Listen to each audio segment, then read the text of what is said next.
The traumatic toddler attack may be a little less shocking this summer than it would have been at this time last year. There have been big cats on the prowl all over Vancouver Island, and conservation officers say sightings on the South Island have doubled this year. That's partly because the cougar's favorite meal has been moving into the city in increasing numbers. CTV's Andrew Johnson joins us live with more on that and what you can do to keep yourself and your family safe. Andrew. Hudson, cougar attacks don't happen often. There's only one or two every year in BC, but there are many more close calls, and how those turn out is often up to you. Conservation Officer Peter Pauwels is used to crossing paths with cougars.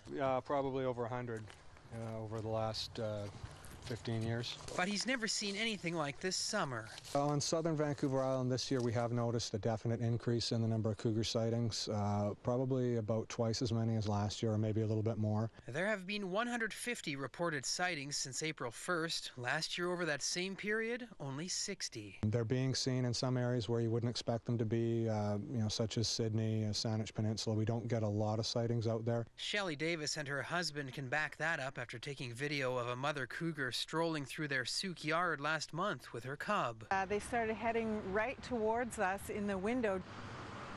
A week earlier, Erin Laberge was cycling to work in Nanaimo when she thought she saw a dog. He kind of went and looked up at me, and I just skidded to stop, like, holy, that's a cougar. She wasn't laughing when the cat started chasing her, but she eventually scared it off. But despite the skyrocketing number of cougar sightings in and around Vancouver Island communities this summer, Pauwels says an attack is still very unlikely. There hasn't been one in the capital region since 1985.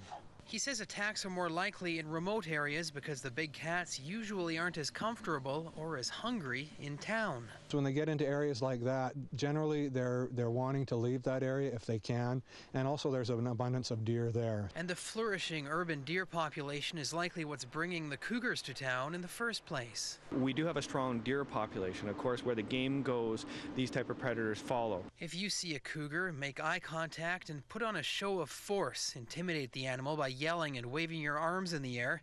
If you're in a remote area or a park, try to keep your kids surrounded. If you're hiking along, make sure children are in the middle of the pack, not running out front or lagging behind. The best cougar advice when you're out enjoying our beautiful island, maybe an old quote.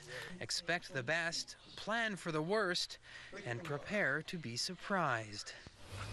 Hudson conservation officers say cougars rarely attack adults because kids are easier targets, but young or old, the advice is the same. If you find yourself in the wrong place at the worst time, you have to fight and make as much noise as you can. All right, good advice. Andrew Johnson, thank you. You're welcome.